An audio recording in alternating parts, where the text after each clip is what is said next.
Here's the top 3 news for today. First, Kabul flights resume as the Pentagon warns that any assault will be met with a rapid reaction. Second, Kabul has been under Taliban control for the last 48 hours. Women have begun to vanish from the streets. Third, a single coronavirus infection has been discovered in New Zealand, prompting national lockdown. Kabul flights resume as the Pentagon warns that any assault will be met with a rapid reaction. As flights out of Kabul's airport began Tuesday, the Pentagon warned that any assault by the Taliban on the mission to remove U.S. troops and Afghan partners from Afghanistan will be met with a rapid response. President Biden launched the current U.S. operation in Afghanistan on Monday, stating that it will be short in duration, restricted in scale, and focused on our objectives: get our troops and our partners as swiftly and securely as possible. Military and commercial flights from Kabul's Hamid Karzai International Airport have resumed, according to a White House spokesman. According to the source, the U.S. has been able to transfer more than 700 individuals out of Afghanistan in the past 24 hours, including 150 Americans. The State Department, according to the source, has sent letters to certain American residents in Afghanistan, informing them of how to securely gather at the airport for flights out.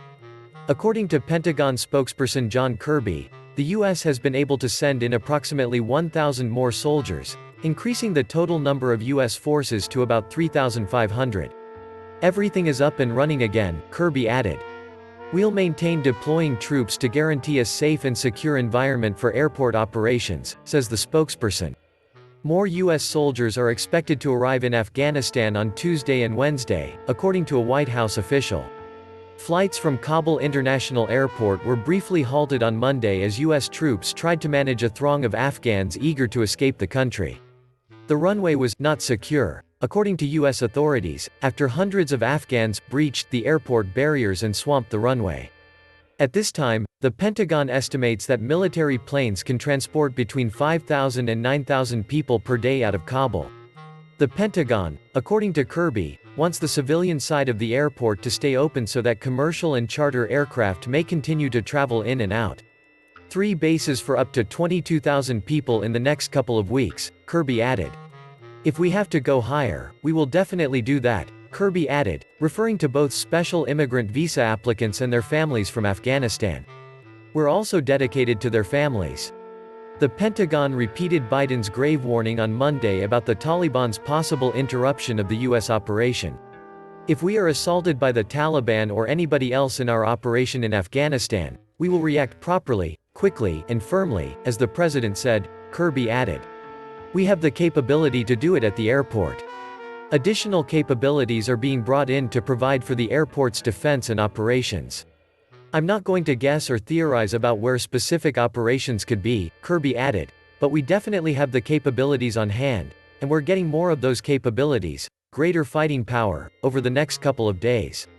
Any assault on our employees or our airport operations will be met with a quick, strong, and unequivocal retaliation, Kirby said. And I believe I'm going to end it there. According to former top military officials in touch with commanders on the ground in Kabul, the Taliban has a ring around the airport that won't allow anybody enter. Separately, a former State Department contractor in Afghanistan said that Taliban militants had set up checkpoints around the city and near the airport. Some have been hitting individuals on the way to the airport, he said. The Taliban guard allowed the former contractor pass through a checkpoint but cautioned him not to leave the country. You may go, but don't run away, he added. He recounted the chaos at the airport on Monday as follows. There were children, ladies, infants, and elderly people who could hardly walk, the Afghan said. I'm telling you, they were in a terrible position. I was thinking towards the end that there were 10,000 or more people rushing into the airport. People were being beaten by the Taliban, and they were leaping from the fence, concertina wire, and the wall. Taliban militants are combing communities for individuals who worked for the U.S. administration, he claimed, and some have asked his neighbors about him. Meanwhile, in a speech to the nation on Monday, President Trump said he stands squarely behind his decision to remove U.S. forces from Afghanistan after a 20-year deployment, while acknowledging that the country's collapse to the Taliban did unfold more rapidly than we had expected. Biden blamed Afghanistan's predicament on the country's leadership, claiming that Afghan President Ashraf Ghani had rejected recommendations to talk and persisted on fighting instead. American soldiers cannot and should not be fighting in a war that Afghan forces are unwilling to fight for themselves, Biden said Monday, adding that the U.S. has provided every instrument they could possibly need. We offered them the opportunity to shape their own destiny, he added. What we couldn't give them was the will to strive for a better future. As the Taliban pushes to restore the Islamic Emirate of Afghanistan, the formal name of the country under Taliban rule before the militants were ousted by US-led forces in the aftermath of the 9/11 attacks, Biden has authorized 6,000 U.S. troops to deploy to Afghanistan to assist in the evacuation of U.S. personnel and Afghan allies. Al-Qaeda planned the attacks on September 11, 2001, while being protected by the Taliban in Afghanistan. Kabul has been under Taliban control for the last 48 hours. Women have begun to vanish from the streets. The bustling Kabul street seems to have remained unchanged. As merchants arrange their colorful goods and cops control traffic, people hurry past. However, there is one significant difference: virtually no women are there.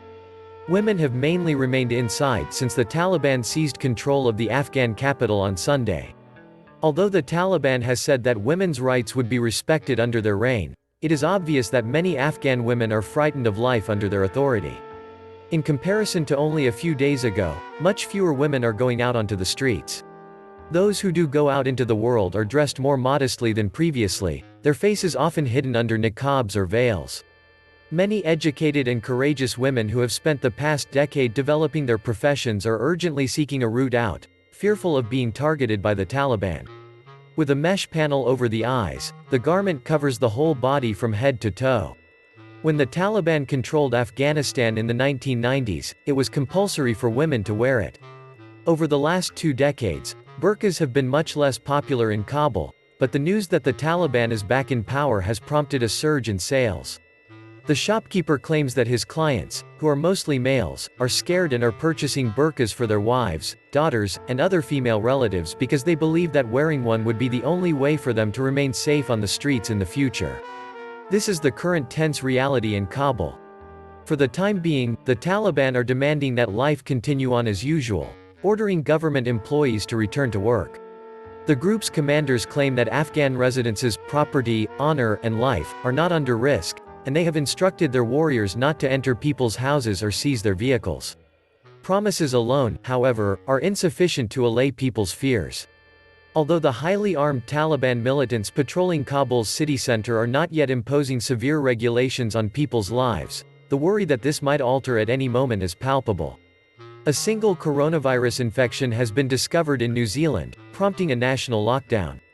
After discovering a single instance of coronavirus infection in the community, New Zealand's government took extreme measures Tuesday, placing the whole country under lockdown for at least 3 days. Prime Minister Jacinda Ardern resurrected some of her rousing language from earlier in the epidemic, asking the team of 5 million inches, New Zealand's population, to go all out to stop the current outbreak. We've seen what happens when we don't get on top of it abroad, Ardern added. We just have one shot. She said Auckland, where the sick guy resides, and Coromandel, where he had visited, would be put on full lockdown for 7 days, and the rest of the nation for 3 days, while health officials attempted to figure out where the virus came from.